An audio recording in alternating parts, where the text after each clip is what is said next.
Trent Williams grew up dreaming of being in the NFL, and after being drafted in 2010, he quickly became one of the top offensive linemen in the league. But in 2019, Williams was diagnosed with a rare type of skin cancer that threatened to end his career and his life. In his documentary, Silverback, The Trent Williams Story, Trent shares the devastating words he heard from his doctors.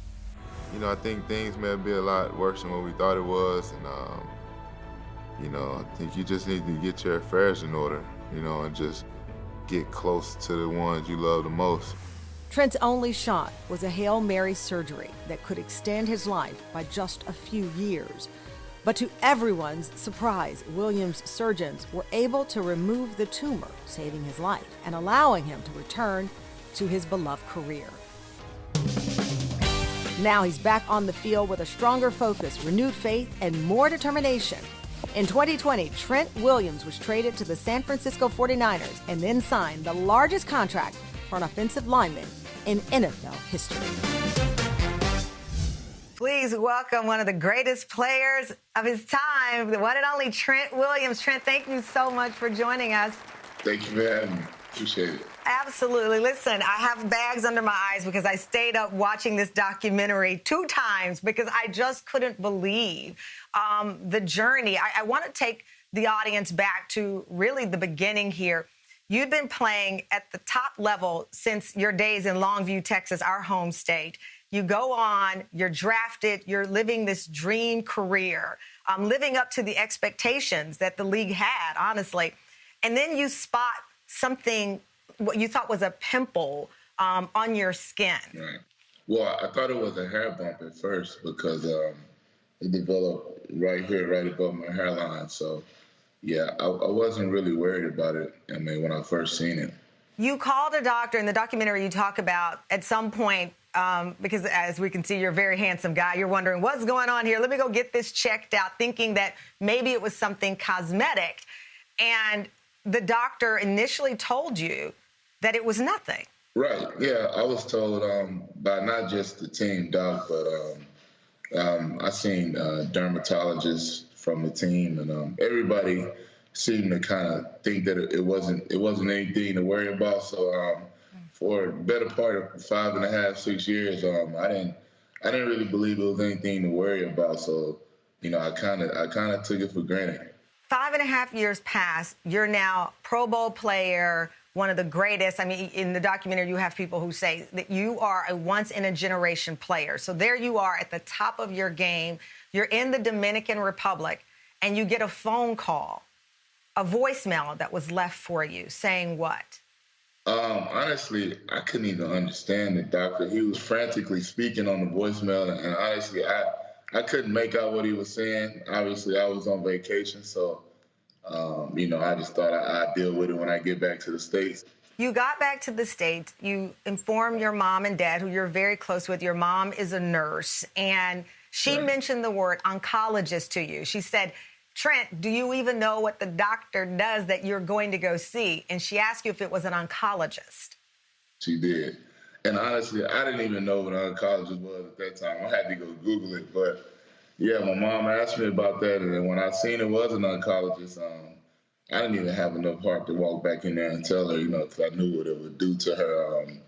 I knew how she would see it, and I knew what it done to me, just even knowing that I was going to go visit the doctor about cancer. So, I just wanted to protect my mom. And honestly, I was kind of down and out at that point because I was just thinking how could I let this even get to this point to where I'm having to go see a cancer doctor, and it has been around so long. But at that point it's really a whirlwind.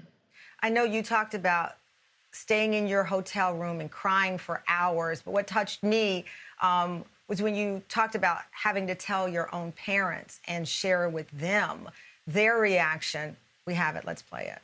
When they come out and say that word cancer, and me being in the medical field, and it's here. It's not cancer. Here, it's here. I prayed a lot. I cried a lot. I prayed some more. It was hard telling my pops. It was the 3rd time hearing him cry over the phone. Trent, you have 3 daughters, and as this continued and you continued to go to doctors, the news got worse and worse to the point where you were flat out told to get your affairs in order. Here you are, a Pro Bowl player, 30 years old, and the doctor said, you are dying. How did you process that? Honestly, I don't know if I processed it right away. I was in a state of shock. You know, I was caught completely off guard, and honestly, when I was told the news, I didn't even. Not once did I think about myself and feel sorry for myself and say, "Hey, it sucks that I have to be going through this." I just automatically thought about my kids. I thought about my mom. I just thought about who would be affected by the news or who would be affected by me not being here, especially me leaving prematurely, like leaving my kids' lives prematurely. And I immediately thought about, weddings and graduations and, meeting their first boyfriend or meeting their first best friend. Like I immediately thought about all that stuff. And, I was more hurt that I didn't think I would be there for that than anything. Trent, in watching your story, is how you could be this supreme athlete. You started out playing basketball as a kid and gravitated naturally to football because of your size, because of your speed and your athleticism. You're at the top of the game, and you didn't know. There were no signs other than that physical bump. There was nothing that indicated what was happening to your body. How do you explain that? It's hard to explain. I honestly don't know. I sit and think about the things that I did, I accomplished during that time period in my career, and to know that my body did so while fighting out cancer, I thought it was, pretty cool. But I honestly, I'm not sure.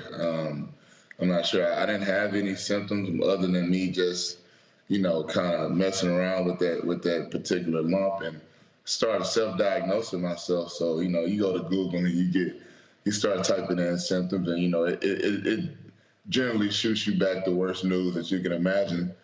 And so I looked it up and I was like, dang, it said I could have a tumor. And, that was my first words when I went to doc. Hey, I think this could be a tumor. And he laughed it off, which made me laugh it off. But, I had no clue. Physically, I didn't feel like it was prohibiting me from doing anything.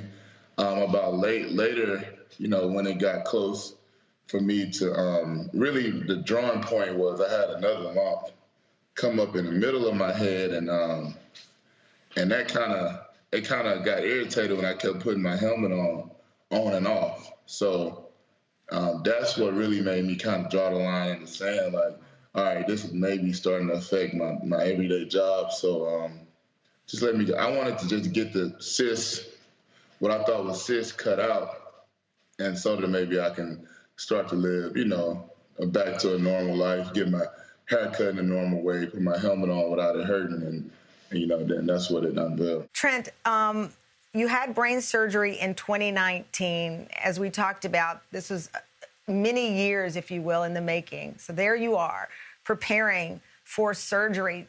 What were you thinking before, that moment where you meet the anesthesiologist, they get ready to wheel you in? What were your thoughts at that point? Honestly, I was a ball of emotions. I didn't really know what to think because, my career, I didn't know when I woke up whether I would still have my career or not.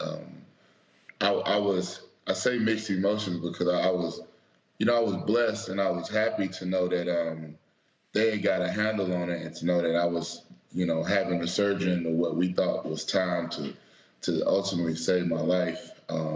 So I was blessed to know that I had a chance to still be here, but I was still kind of on eggshells because I didn't know if they were going to have to take a piece of my skull and have to replace it with artificial bone. So when I woke up from the surgery, that was the only question I had, whether they was able to keep my skull or not, because that affected whether if I could play football or not. So you're in two spaces here. I mean, you're thinking about your 3 daughters, your mom, your sister, your dad, your brother, your family. And you're also thinking about this gift, if you will, that you have that happens to also be your career. I think it's remarkable. You come out of surgery and you learn that the tumor was removed just weeks before. It would have metastasized through your skull. You managed to avoid chemo, and the surgery, as the doctor revealed, and they told you, would allow you to play again. I mean, I know you lean a lot on your faith and your family, but the outcome of this, as somebody said in the documentary, it's like a movie. Nah, you're right. That's exactly what it was. It was like a storybook ending. It was, I know that I came out of this thing with, with scars and a pretty good story to tell, but, I was just, above it all, just so grateful and so thankful that I still had a chance at life. Because going through those cancer hospitals, you see so many people who are in different levels of their battle, and some look promising, some don't look so promising. So and the cancer doesn't have an age restriction, it doesn't have a gender restriction or race. So I mean, you seeing all walks of life dealing with this fight, and I just felt like I was playing with house's money. I felt like there was no way I could take another day on this earth for granted like I did before.